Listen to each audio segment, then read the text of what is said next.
మన ప్రభువును రక్షకుడునైన యేసుక్రీస్తు ప్రభువారి పరిశుద్ధమైన నామంలో ఉదయకాల వాక్య ధ్యానమును వీక్షిస్తున్న విశ్వాసులకు, సంఘమునకు, సేవకులకు, సకల పరిశుద్ధులకు కృపయు సమాధానము దేవుని మందిరములో నుండి మీకు కలుగునుగాక. ఆమేన్. ఉదయకాల వాక్య ధ్యానము మొదటి తెస్సలోనికు రాసిన పత్రిక, అపోస్తలుడైన పౌలు తెస్సలోనికు రాసిన మొదటి పత్రిక 1వ అధ్యాయము 3వ వచనమును ధ్యానం చేసుకుందాం. మేము మన తండ్రి అయిన దేవుని ఎదుట మానక మిమ్మల్ని జ్ఞాపకం చేసుకొనుచు మా ప్రార్థనల యందు మీ విషయమై విజ్ఞాపనము చేయుచు మీ అందరి నిమిత్తము ఎల్లప్పుడూ దేవునికి కృతజ్ఞతాస్తుతులు చెల్లించుచు ఉన్నాము. దేవుని సేవకులు చేయు ప్రార్థన సంఘము కొరకు, విశ్వాసుల కొరకు, కుటుంబముల కొరకు, ప్రభువు వలన ప్రేమింపబడిన సహోదరులందరి కొరకు, యేసుక్రీస్తు నామమునందు విశ్వాసం నుంచి రక్షింపబడిన ఆత్మలందరి కొరకు, దేవుడు స్వరక్తమిచ్చి సంపాదించిన తన సంఘము యేసుక్రీస్తు ప్రభువునందు పరిశుద్ధులుగా ఉండుటకు పిలువబడిన వారే, ఎలాగూ అనగా క్రీస్తు యేసునందు పరిశుద్ధ పరచబడిన వారే పిలువబడిన దేవుని సంఘములను విశ్వాసులందరి కొరకు దేవుని సేవకులు మానక జ్ఞాపకము చేసుకొనుచు ప్రార్థన చేయుచు ఉండువారు. ప్రతి సంఘములో, ఆయా సంఘములో ఉన్న సేవకులందరూ వేకువనే దేవుని సంఘము అనబడిన దేవుని శరీరము, క్రీస్తు శరీరం అనబడిన క్రీస్తు శిరసయ్యున్న సంఘములోని ఆత్మలకు కాపరులుగా దేవుడు వారిని నియమించి ఉన్నాడు.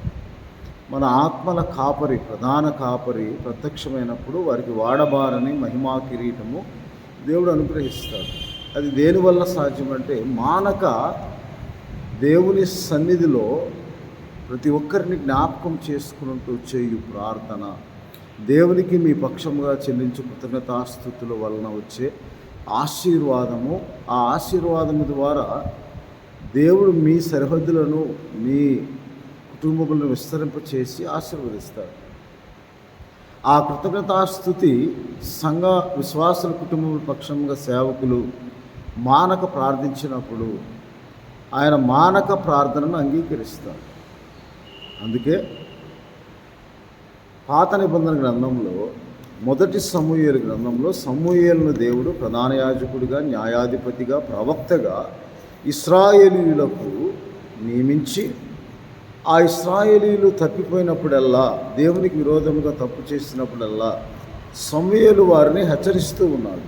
7వ అధ్యాయం 3వ వచనంలో సమూయేలు ఇశ్రాయేలందరితో ఇట్లా ఎలాగంటే, సమూయేలు యెహోవా యొద్దకు మీ పూర్ణ హృదయముతో మీరు మల్లుకున్న యెడల అన్య దేవతలను, అష్టారోత దేవతలను మీ మధ్య నుండి తీసివేసి పట్టుదల కలిగి యెహోవా తట్టు మీ హృదయములను త్రిప్పి ఆయన సేవించువి, అప్పుడు ఆయన మిమ్మల్ని విడిపిస్తాడని దేవుడు. పట్టుదల కలిగి ప్రార్థన చేయటమే మానక ప్రార్థన చేయటము.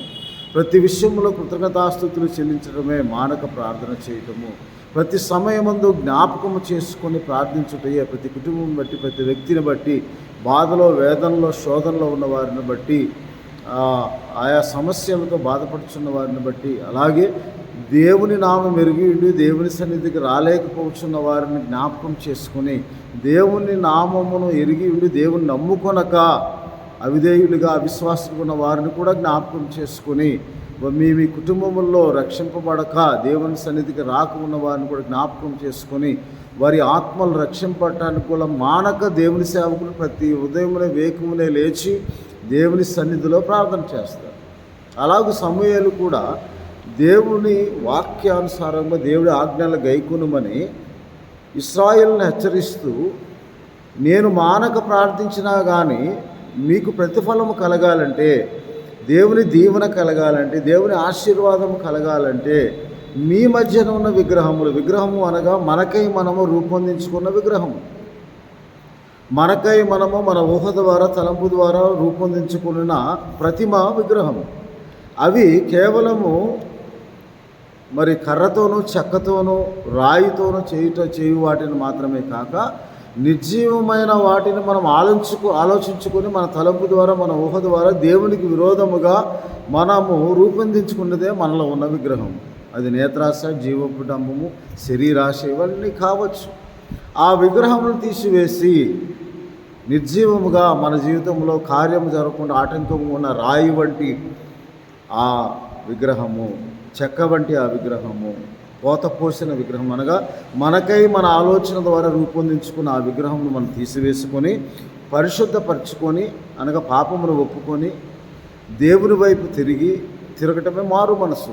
పశ్చాత్తాపడి పట్టుదల కలిగి దేవుడు మన పాపలను క్షమించే వరకు, మన యందు కృపచూపు వరకు, మనలను కరుణించే వరకు మన ప్రార్థన చేసినప్పుడు ఆయన మనలను విమోచిస్తాడు, విడిపిస్తాడని దేవుని వాక్యంలో రాయబడింది. అలాగూ వారందరూ మిస్పాలో కూడుకొని ఫిలిస్తీన్లు దండెత్తి ఇశ్రాయేలు మీదకి వచ్చినప్పుడు ప్రార్థించండి అని అడిగినప్పుడు 5వ వచనం 1 సమూయేలు 7వ అధ్యాయంలో అంతటి సమూయేలు ఇశ్రాయేలందరూ మిస్పాకు పిలువనప్పుడు నేను మీ పక్షమున యెహోవాకు ప్రార్థన చేతునని చెప్పగా, అలాగూ ఇశ్రాయేలీయుల కొరకు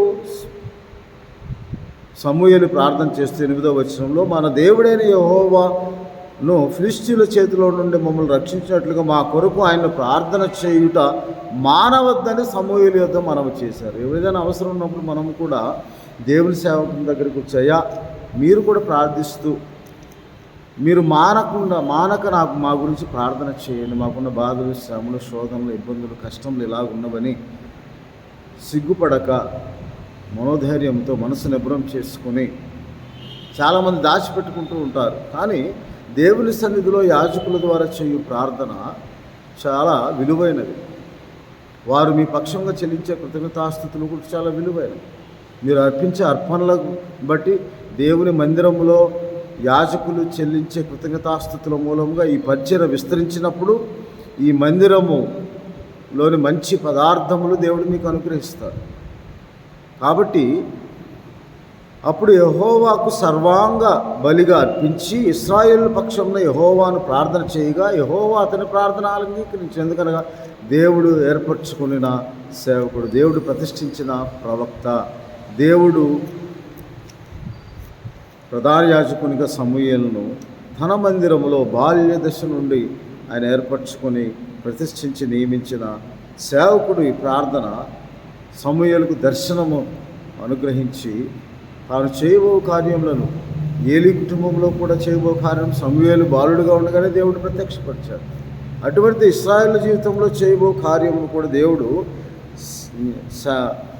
న్యాయాధిపతిగా ఉన్న ప్రధాన యాజకుడు ఉన్న సమూయేలుకు ప్రత్యక్షపరిచాడు. కాబట్టి వారు దేవుని యెడల భయభక్తులు కలవారైనప్పటికీ వారి సకల జనుల మర్యాద చొప్పున జీవిస్తూ ఉన్నారు. ఈ లోక సంబంధమైన దేవతలను, ఆచారములను అనుసరిస్తూ ఉన్నారు. అందుకు సమూయేలు వారిని వారి హృదయంలో ఎరిగి మీరు వాటిని తీసివేసి మీ మధ్య నుండి తీసివేసి మీ హృదయంలో నుండి తీసివేసి రాయి వంటి రాతి వంటి గట్టి రాతి గుండెను తీసివేసి మాంసపు గుండెను ఆత్మ సంబంధమైన దేవునికి చేయు ప్రార్థన మీరు చేయండి, ఆత్మతో స్వచ్ఛముతో ఆయన పట్టుదల కరిగి ప్రార్థన చేయండి అని చెప్పినప్పుడు సమూయేలు దగ్గర ప్రార్థన చేశారు. కాబట్టి అప్పుడు యెహోవా సమూయేలుకు ప్రార్థన అంగీకరించి ఇశ్రాయేలుకు సహాయం చేసి తరువాత యెహోవా మనకు సహాయం చేసినని చెప్పి 12వ వచనంలో ఎబెనేజరు అనే పేరు పెట్టిన సహాయపు రాయి. కాబట్టి మనం కూడా అలాగూ దేవుణ్ణి విసర్జించినప్పుడు దేవుడు మనల్ని విసర్జిస్తాడు, మన గుణపాఠం నేర్పుతాడు.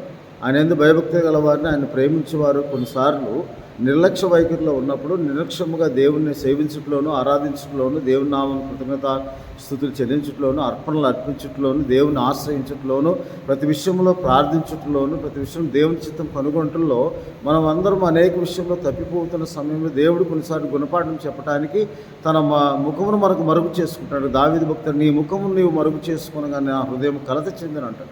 ఆ కలవరము మనకు పోవాలంటే మనం పట్టుదలతో ప్రార్థన చేయాలి, మానక ప్రార్థన చేయాలి, మానక దేవుని కృతజ్ఞతాస్తుతులు చెల్లించాలని దేవుని వాక్యం. అలాగే 8వ అధ్యాయం 1 సమూయేలు గ్రంథంలో 6వ వచనంలో మాకు రాజు కావాలి, సకల జనుల మర్యాద చొప్పున చుట్టూ ఉన్న జనుల మధ్య మర్యాద చొప్పున మాకు రాజు కావాలని 5వ వచనంలో 8వ అధ్యాయంలో అడిగినప్పుడు నీ ప్రవర్తన వంటి ప్రవర్తన నీ కుమారులు కారు, సకల జనుల మర్యాద చొప్పున మాకు రాజు నియమింపు అనగా మాకు న్యాయం తీర్చుటకే రాజు నియమింపమని అనగా సమూయేలు దృష్టికి వారు అడిగినది ప్రతికూలముగా ఉన్నది. అంటే దేవుని సేవకునికి ప్రతికూలంగా ఏదో ఉంటుందో అది దేవునికి ప్రతికూలంగా ఉన్నట్టే.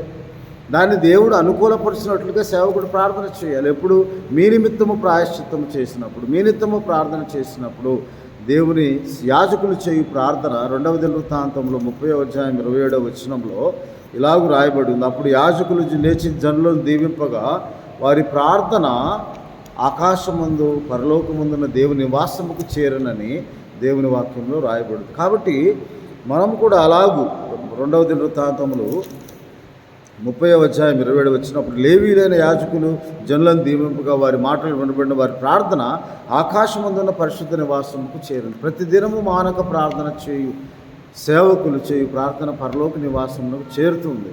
ఒకవేళ దేవుని దృష్టికి ప్రతికూలముగా మనుషుల విశ్వాసుల జీవితం ఉంటే అది సేవకుని దృష్టికి కూడా ప్రతికూలంగా ఉన్నట్టు. కేవలం సేవకుడు వ్యక్తిగతంగా ఏదో కక్ష పెట్టుకొని చెప్పేది కాదు. దేవునికి ప్రతికూలంగా ఉన్నప్పుడు ఆయన ఆత్మ మత్సరపడినంతగా మనము ఆయనకి ప్రతికూలంగా ఉన్నామని అప్పుడు సేవకుల హృదయం కూడా దేవుని ఆత్మ సహాయంతో అది ఆ వారికి కూడా ప్రతికూలంగా ఉన్నట్టు దేవుడు బయలుపరుస్తాడు.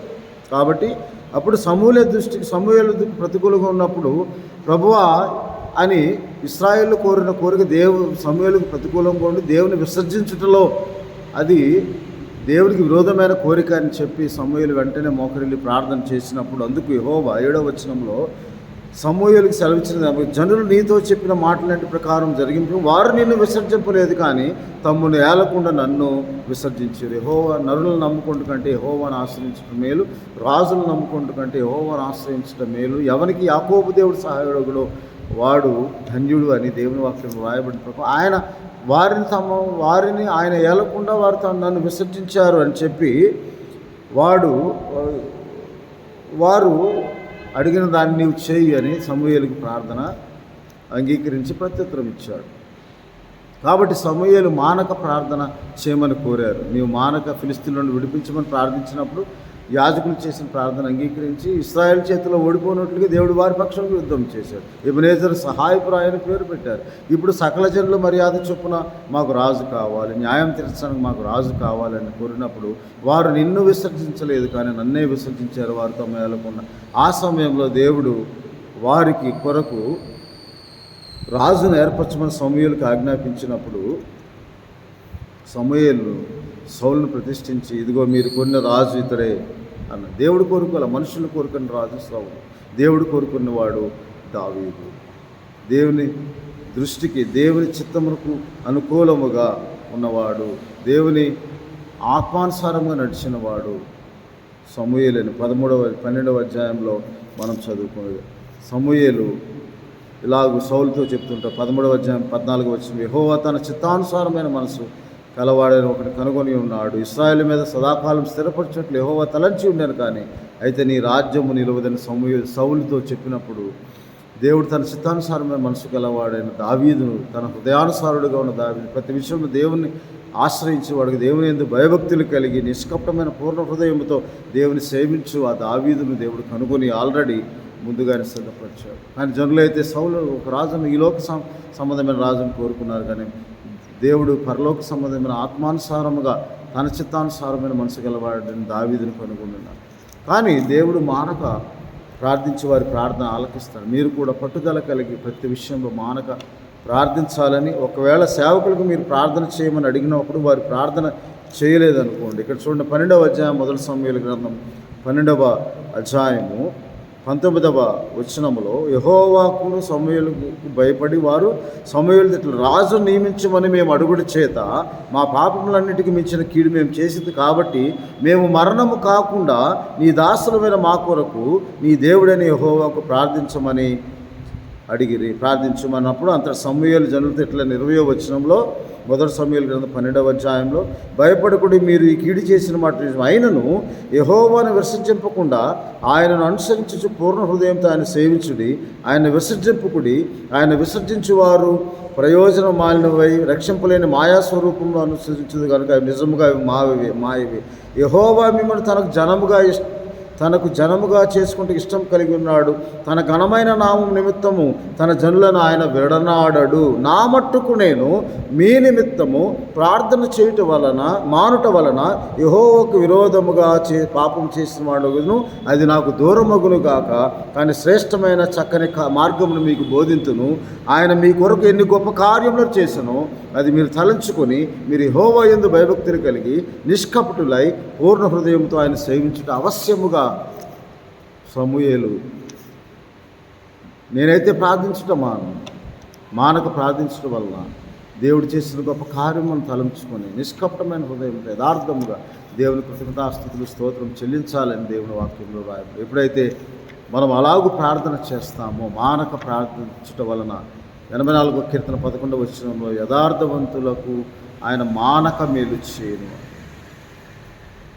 అలాగే దావీదు ప్రార్థన కూడా దేవుడు అంగీకరించి కీర్తనల గ్రంథము 21వ అధ్యాయంలో ఇలాగూ దేవుని వాక్యంలో రాయబడి దావీదుని ఏర్పరచుకున్నాడు. కాబట్టి దావీదు 21వ అధ్యాయం 2వ వచనం, అతని మనోభిష్టం నీవు ఎప్పుడైతే మానక ప్రార్థన చేస్తావో నీ మనస్సులకు ఇష్టమైనది, దేవునికి అభిష్టమైనది నీకు సఫలము, నీ ప్రార్థన సఫలము.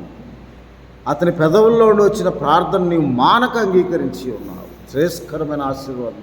దేవుడు మన మానక ప్రార్థన చేసినప్పుడు నీ పెదవుల్లో వచ్చిన ప్రార్థన మానక యథార్థమైనదిగా నిష్కపటమైన హృదయంతో మానక అన్ని ప్రార్థన అంగీకరిస్తారు. అందుకే మొదటి తెస్సలోనికీ రాసిన పత్రికలో మనం చదువుకున్న వాక్య భాగం, మిమ్మల్ని జ్ఞాపకం చేసుకున్నప్పుడల్లా మేము మానక దేవుని కృతజ్ఞతాస్తుతులు మేము చెల్లించే కృతజ్ఞతాస్తుతుల మూలంగా ఈ పరిచర్య విస్తరిస్తుంది.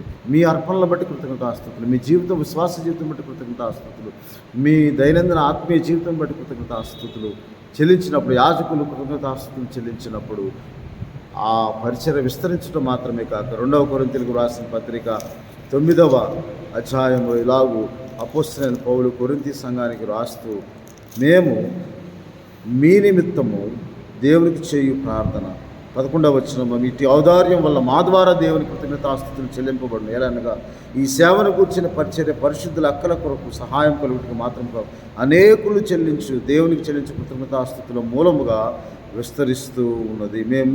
మా ద్వారా మేము మీ పక్షముగా దేవుని కృతజ్ఞతాస్తుతులు చెల్లించినప్పుడు, మానక ప్రార్థించినప్పుడు, సమూయేలు అన్నట్టు అది దూరం అవును కాక ప్రతి సేవకుడు, ప్రతి సంఘములో, ప్రతి కుటుంబాన్ని బట్టి, దేవుని జనాంగమును బట్టి మానక ప్రార్థించినప్పుడు ఆయన మానక మన ప్రార్థన అంగీకరించి, మన పెదవుల్లో వచ్చిన ప్రార్థన మానక అంగీకరించి శ్రేష్కరమైన ఆశీర్వాదం మిమ్మల్ని ఆశీర్వదించి పట్టుదల కలిగి నిష్కపటమైన హృదయంతో యథార్థమైన హృదయంతో మనం ఆత్మతో స్వచ్ఛంతో దేవునికి ప్రార్థించి ఆరాధించి మన ప్రార్థన అంగీకారకృతంగా ఉన్నప్పుడు ఆయన మన యందు ఇష్టము కలిగి మనం ఏవడిగినను ఆయన మనకు ఎన్ని గొప్ప కార్యములు చేసిన వాటిని జ్ఞాపకం చేసుకొని తలంచుకొని స్తోత్రం చెల్లించినప్పుడు దేవుడు మన ప్రార్థన అంగీకరిస్తాడు. ప్రార్థన ఆయన అంగీకరించే ప్రార్థన, మన నోటి మాటలు, మన హృదయ జ్ఞానము దేవుని దృష్టికి అంగీకారముగా ఉండదు గాక.